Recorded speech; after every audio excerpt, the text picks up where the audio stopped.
काही आनंदाचा शिधा आनंदाचा शिधा देता, हा मोदीचा शिधा. हा मोदीचा शिधा, तर ते वाटणार आहे. काय आपली प्रतिक्रिया? माझी प्रतिक्रिया याच्यावरती असण्याचं आमचं कारण नाही. मोदींनी ही मोदी की सौगात जाहीर झाल्यावर हे जे मोदींनी पाळलेले जे फालतू नकली हिंदुत्ववादी आहेत महाराष्ट्रासारख्या राज्यात, त्यांची प्रतिक्रिया तुम्ही जाणून घेतली पाहिजे. ज्यांचा उल्लेख काल आमच्या अनिल परब यांनी नेपाळी असा केला. असे बरेच लोक महाराष्ट्रामध्ये बाहेर की ज्यांना या देशामध्ये मुस्लिमांचं अस्तित्वच मान्य नाही, या देशामध्ये मुस्लिमांनी राहूच नाही, तर मुस्लिम शत्रू आहेत, मुस्लिमांना कोणते अधिकार नाहीत, अशा प्रकारची भूमिका घेऊन अलीकडच्या काळामध्ये जे लोक या देशातलं वातावरण खराब करत आहेत, त्यांनी या मोदी की सौगातचं स्वागत केलं आहे का? आम्ही स्वागत करतो. शेवटी असं आहे की सण आहे. दिवाळीला महाराष्ट्रामध्ये आनंदाचा शिधा दिला. या देशातील गरीब मुस्लिमांना नरेंद्र मोदींनी हा जो हात पुढे केलेला आहे ही सरकारची मदत आहे आणि आम्ही त्याच्यावर टीका करणार नाही. पण जे कालपर्यंत टीका करत होते ईदवर, इफ्तारवर, अन्य काही गोष्टींवर, त्यांचं मत, त्यांची अद्याप त्याच्यावरती प्रतिक्रिया का आली नाही? यायला पाहिजे. महाराष्ट्रात, मध्य प्रदेशात, राजस्थानमध्ये, दिल्लीमध्ये हे जे बाडगे आहेत, बाडगे हिंदू ज्यांना म्हणतो आम्ही, जे आमच्याकडूनच तिकडे गेलेले आहेत, त्यांची या निर्णयामुळे फार गोची झालेली आहे, फारच गोची झाली. आणि त्यांना बहुधा मोदी आता इफ्तार पार्टीसुद्धा पाठवतील आणि त्यांना जावं लागेल. बिहार निवडणुकीच्या पार्श्वभूमीवरती असं काही केलं जात आहे का? बिहार निवडणुकीपेक्षाही या देशातील मुस्लिम समाज हा आपल्या जवळ आल्याशिवाय 2029च्या निवडणुका आणि त्या आधीच्या विधानसभा निवडणुकीमध्ये आपल्याला यश मिळणार नाही, याची खात्री पटल्यानंच ते आता अशा प्रकारचे निर्णय घेत आहेत. आणि ते जगाला दाखवू इच्छित आहेत, मुस्लिम राष्ट्रांना, की आमच्याकडल्या मुस्लिमांची आम्ही काळजी घेत आहोत. हे ते आपली प्रतिमा सुधारण्याचा प्रयत्न करत आहेत. कुणाल कामराबाबतचा वाद अजूनही मिटलेला नाही. उपमुख्यमंत्री एकनाथ शिंदेने एका वेब पोर्टलला मुलाखत देताना म्हटलेलं आहे, सुपारी घेऊन त्यानं हे आरोप केलेले आहेत. खरा गद्दार आणि खुद्दार कोण महाराष्ट्रानं निवडणुकीमध्ये दाखवून दिलेला आहे. बघा, एकनाथ शिंदे काय म्हणतात किंवा त्यांचे लोक काय म्हणतात त्याच्यावरती या देशातल्या अभिव्यक्ती स्वातंत्र्याची व्याख्या ठरू शकत नाही. आपण गद्दारी केल्यापासून जी वक्तव्य करताय ती कोणत्या अभिव्यक्ती स्वातंत्र्यात बसतात? एकनाथ शिंदे आणि त्यांचे लोक ज्या पद्धतीची भाषा वापरत आहेत गेल्या 3 वर्षापासून, ती अभिव्यक्ती स्वातंत्र्याच्या कोणत्या शब्दकोशात बसत आहेत हे त्यांनी सांगावं. कुणाल कामराने गेल्या अनेक काळापासून, अनेक वर्षापासून त्याचे कार्यक्रम हे एका व्यासपीठावर तो करतो आणि त्याने प्रत्येकावरती व्यंग केलेलं आहे. त्याने की एकनाथ शिंदेंवरच केलं आहे का? किंवा अजित पवार किंवा देवेंद्र फडणवीस किंवा मोदींवर केलं का? नाही, त्यांनी राहुल गांधीजींवरती केलेलं आहे, त्यांनी मनमोहन सिंगवरती केलं आहे, त्यांनी सोनिया गांधींवरती केलं आहे, त्यांनी माननीय उद्धवजींवरती केलेलं आहे. राजकारणामध्ये या गोष्टी सहन करायच्या असतात, संयमानं पाहायच्या असतात, ते सोडून द्यायच्या असतात. जोपर्यंत तुमच्यावरती व्यक्तिगत स्वरूपाची टीका किंवा बदनामीकारक टीका होत नाही तोपर्यंत राजकारण्यांनी या टीकेकडे एक मजा म्हणून पाहायला पाहिजे. गेल्या 60-70 वर्षापासून आम्ही अशा प्रकारची व्यंगात्मक कविता किंवा भाषणं, लेखन आम्ही पाहतो आहोत ना. एकनाथ शिंदे यांचं वक्तव्य मी पाहिलं, ही सुपारी आहे. मग राहुल गांधी किंवा काँग्रेसच्या नेत्यांवर किंवा आमच्यावरती जेव्हा अशा प्रकारच्या टीका टिप्पण्या अशा लोकांकडून झाल्या तेव्हा त्या तुम्ही सुपारी दिल्या होतात का? तुम्ही सुपारी दिली होती का? सांगा ना. अनेक यूट्यूबर जे आहेत भारतीय जनता पक्षानं पोचलेले, अनेक आहेत ते आमच्यावर सातत्यानं टीका करत असतात घाणेरड्या शब्दामध्ये. मग त्यांना तुम्ही पोचताय का, तुम्ही सुपारी दिली का, याचं उत्तर त्यांनी द्यावं. सर, काल योगी आदित्यनाथांची एक मुलाखत झाली, त्यात म्हटलं की तुमचा अभिव्यक्ती स्वातंत्र्याचा वापर इतरांच्या वैयक्तिक खर्च करण्यासाठी केला जाऊ शकत नाही आणि समाज तोडण्यासाठी करू शकत नाही, ही पुन्हा कामराव त्यांची टिप्पणी होती. कोणीही समाज तोडत नाही, नंबर एक. आणि कोणी व्यक्तिगत टीका केली नाही. आपण समाजकारणात राजकारणामध्ये आहोत. आम्ही टीकेचे घाव सोसले पाहिजेत.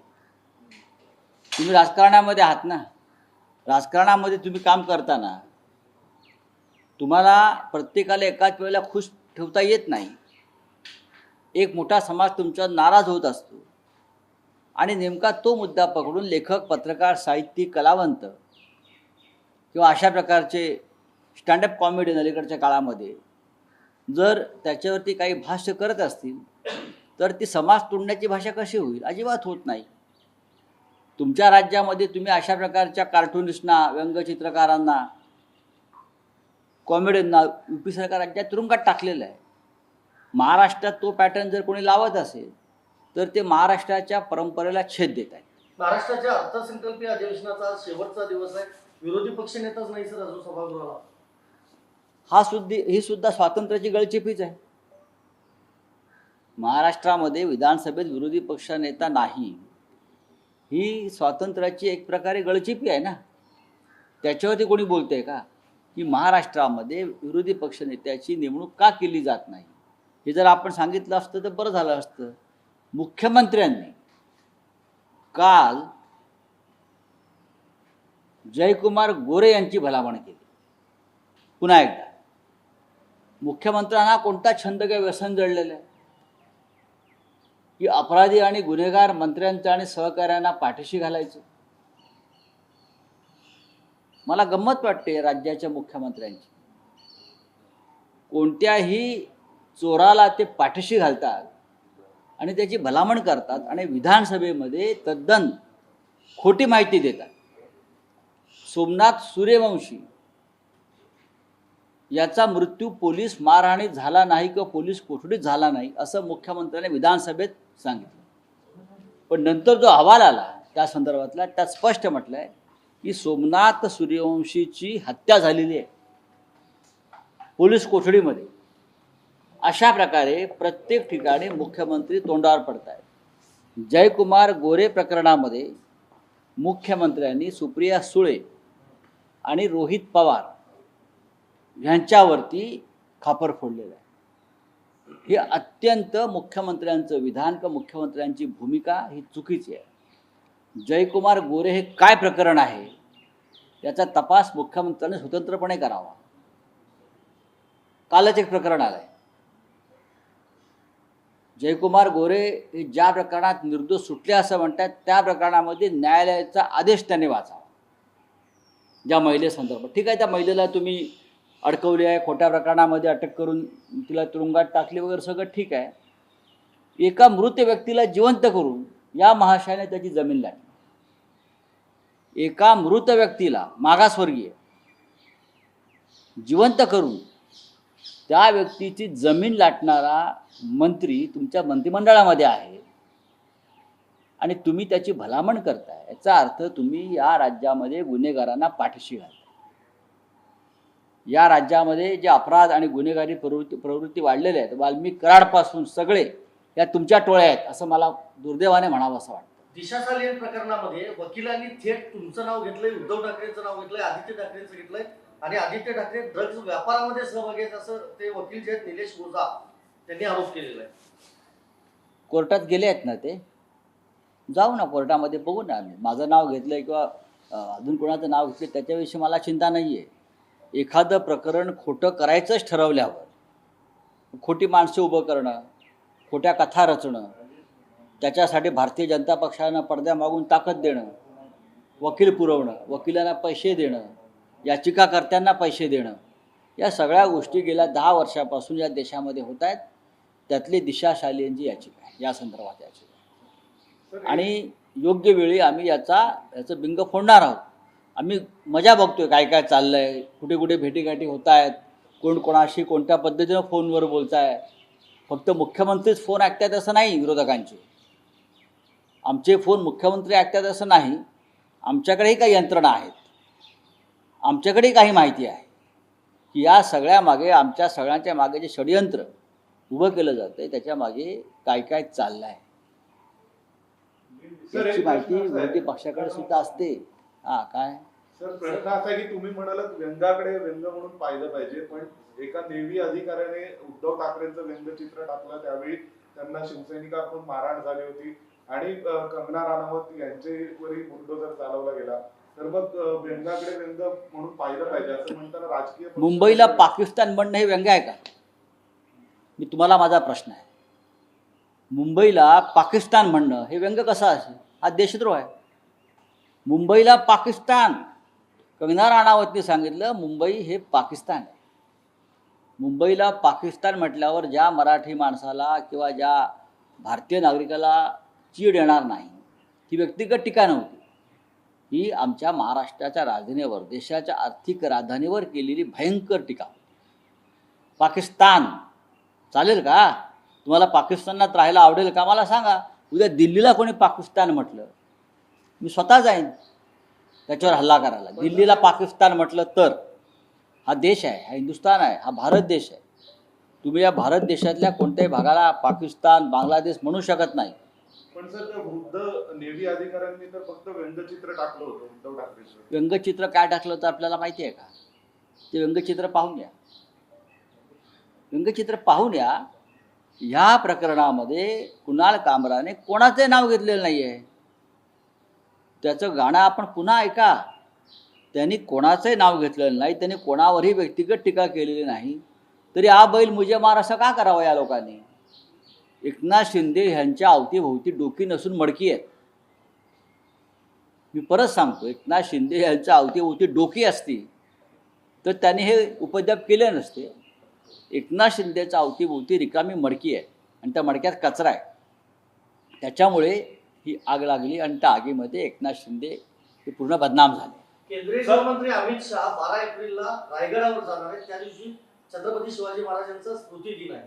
बरं, ते जात आहेत दर्शन. छत्रपती शिवाजी महाराजांचा जास्तीत जास्त अपमान करण्याचं काम गेल्या काही काळामध्ये ज्या भारतीय जनता पक्षानं केलेलं आहे, त्याचे शिरोमणी हे मिस्टर अमित शहा आहेत. ते का प्रायचित घ्यायला चालले आहेत का? बहुतेक ते प्रायचित घ्यायला चाललेले आहेत. गेल्या काही काळामध्ये महाराष्ट्रात भाजपचं सरकार आल्यापासून सगळ्यात जास्त अपमान छत्रपती शिवाजी महाराज, छत्रपती संभाजी महाराज, हां, या सगळ्यांचा अपमान ह्या लोकांनी केलेला आहे. आणि त्यांना परत त्या गुन्हेगारांना पाठीशी घालण्याचं काम सुद्धा महाराष्ट्राच्या सरकारने केलं आहे. त्याचं प्रायचित घ्यायला जर अमित शहा येत असतील तर महाराष्ट्र त्यांच्या दौऱ्याकडे तटस्थपणे पाहतो. याच रायगड संदर्भात एक बातमी आहे. जी वाघ्या कुत्र्याची समाधी आहे ती हटवायची मागणी माजी खासदार संभाजीराजे छत्रपतींनी केली. आज ते पत्रकार परिषद त्यांनी येऊ द्या, याच्यावरती राज्य सरकारने आपलं मत व्यक्त करावं. सर, वॉकच्या संदर्भात एक अत्यंत महत्वाची बैठक आज आयोजित करण्यात आली होती, पण ऐन वेळी ती बैठक रद्द करण्यात आली. ब्रीफिंग होती सर्व खासदारांना. व आज ब्रीफिंग होतं मला माहिती आहे, हां. आम्हाला आमंत्रण होतं. त्याच्याकडे ती का रद्द झाली त्याच्याविषयी माझ्याकडे फार माहिती नाही आहे. चला, थँक्यू. सर, बाबराचे मुघलांचे वंशज प्रिन्स याकूब अली होते, त्यांनी मुख्यमंत्र्यांवर टीका हाँ बोलो हिंदी. कैसे मुझे मालूम नहीं हुसैन दलवाई जी ने क्या कहा है. हुसैन दलवाई कभी कभी इस प्रकार की बातें, बेहुदा बातें करते रहते हैं. छोड़ दीजिए, आप उनको ज़्यादा महत्व मत दीजिए. सर सौगाती मोदी जो है वो सौगात मोदी का, देखो, अगर दिवाली को, ये त्योहार को बहुत सी सरकारें हिंदुओं को इस प्रकार से मदद करती है. 36 लाख मुस्लिम भाइयों को अगर सरकार इस प्रकार से मदद करते तो उनका स्वागत करना चाहिए. लेकिन कुछ दिनों से महाराष्ट्र जैसे राज्यों में जो ढोंगी हिंदुत्ववादी है वो मुसलमानों के खिलाफ जहर उगल रहे हैं. मैं उनकी रिएक्शन, मोदी जी ने जो सौगात दी है मुस्लिम भाइयों को, मैं उनकी रिएक्शन जानना चाहता हूँ कि क्या आप, मोदी जी का ये सौगात आपको मान्य है? हमने तो स्वागत किया है. इस देश का हर गरीब में चूल्हा जलना चाहिए और त्यौहार मनाना चाहिए, चाहे हिंदू, मुसलमान, क्रिश्चियन, पारसी, कोई भी हो, जैन हो, कोई भी हो. सर, कुणाल कामरा को लगातार धमकी भरे जो कॉल्स आ रहे हैं, नरेश मास्के ने भी कहा कि उनको उनका प्रसाद मिलेगा, शिव सैनिकों को छोड़ेंगे नहीं, कहीं भी वो भारत में रहेंगे, उनका चेहरा देखिए, काला मैं नहीं जाएगा। ये धमकी कौन और क्यों दे रहा है मुझे मालूम नहीं। कुणाल कामरा एक ऐसी व्यक्ति है, मैं उनको पहचानता हूँ, मैं जानता हूँ, बहुत सालों से जानता हूँ। तो धमकी से डरने वाला वो कलाकार नहीं है, वो मर जाएगा लेकिन डरेगा नहीं, वो झुकेगा नहीं। मैं उनको पहचानता हूँ। ये धमकी विमकी ठीक है, अपने पास रखो, सरकार है, सत्ता है, नहीं तो आपको भी रास्ते पे चलना मुश्किल हो जाएगा। जो धमकी दे रहे हैं ना, ये सत्ता है, सत्य की मस्ती है, ये पावर की मस्ती है, और क्या है। सर, योगी जी ने भी इस पे बोला कि फ्रीडम ऑफ स्पीच का मतलब ये नहीं कि आप कुछ भी बोलो, किसी देर राजनेता को देखिए, ये बात मैं मानता हूँ, योगी जी की बात मानता हूँ कि फ्रीडम ऑफ स्पीच का मतलब ये नहीं कि कोई कुछ भी बोले, लेकिन कामरा ने क्या बोला है उसके खिलाफ ये पूरा माहौल उठे। कामरा ने किसी का नाम नहीं लिया। एक जो स्थिति महाराष्ट्र में पैदा हुई है उसके ऊपर उसने एक टिप्पणी की है, व्यंग्य किया है।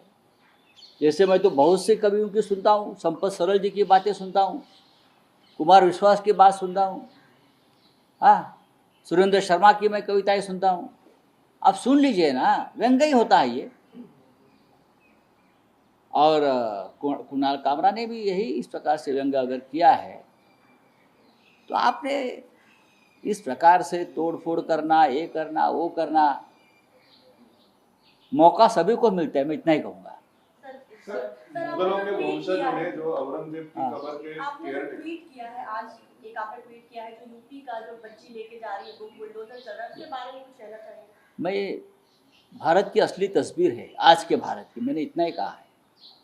ये बेटी बचाओ का जो आप मूवमेंट चला रहे हो ना, आप बेटियों को नहीं बचा रहे, आप बेटियों को, उनके भविष्य को आप ख़त्म करने जा रहे हो। इस बुलडोजर राज अपने जो यूपी से लेकर महाराष्ट्र तक जो चल रहा है, उस पर कितनी बेटियां, उनका भविष्य ख़त्म हो गया, आपको मालूम नहीं, मोदी जी को मालूम नहीं। न्यायालय ने उस बारे में अपना जो भाष्य किया है बहुत प्रखर है। आप देश की एकता को ख़त्म कर रहे हो। एक छोटी बेटी अपनी किताबें संभाल कर भाग रही है और उसके पीछे बुलडोजर है। उत्तर प्रदेश का सरकार का ये एक असली चेहरा है, मोदी जी का भी और योगी जी का भी। ये छोटी छोटी बच्चियां हैं जो हमारे सामने आता है तो हमारा दिल बहुत दहल जाता है, लेकिन सरकार मज़ा ले रही है। जिस IAS ऑफिसर की वजह से उसके घर पर बुलडोजर चलाया है, कोई पटेल नाम का IAS ऑफिसर है, हाँ, उसने ये चला है, क्या उसके ऊपर एक्शन लिया? आपको बेटी बचानी है ना, तो ये ऐसे जो IAS ऑफिसर है पटेल जैसे, कोई देवांग पटेल है, उसके ऊपर आप एक्शन लीजिए, सस्पेंड कर लीजिए उसको। सर, जो मुगलों के वंशज है उन्होंने एक मांग की है कि औरंगजेब की कब्र को संरक्षण दिया जाए। और देखिए, उसके मांग से कुछ नहीं होता है, मोदी जी ने संरक्षण दिया है। नरेंद्र मोदी जी ने पूरा संरक्षण औरंगजेब को कब्र को दिया है। जब तक मोदी जी है, जब तक अमित शाह जी है, तब तक औरंगजेब की कब्र को कोई हाथ नहीं लगाएगा, ना एकनाथ शिंदे, ना उनके लोग, ना और कोई। समझा? देश विदेशातील प्रत्येक घडामोडींचे लाईव्ह अपडेट मिळवण्यासाठी आता साम टीव्हीच्या सर्व सोशल मीडिया प्लॅटफॉर्मला लाईक, फॉलो आणि सबस्क्राईब करा। तसंच सर्व नोटिफिकेशनसाठी बेल आयकॉन प्रेस करायला विसरू नका।